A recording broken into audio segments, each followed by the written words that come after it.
How to reset PSN password if forgotten on PS5. The very first thing you want to do is to head over to your home page.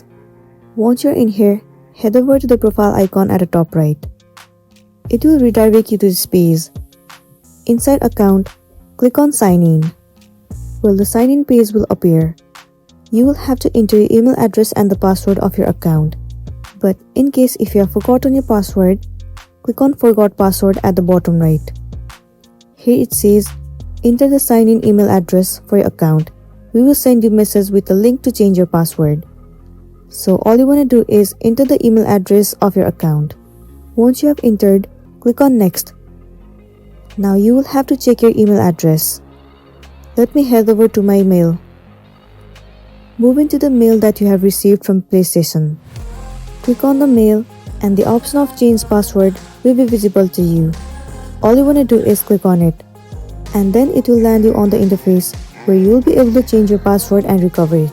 Once you are recovered, enter your email address and the password and then sign into your PSN account. So that's it, and this is simply how you can reset the PSN password if forgotten. I really hope this video is going to be helpful for you. If it does, please make sure to like and subscribe to our channel. And thank you for watching it till the end.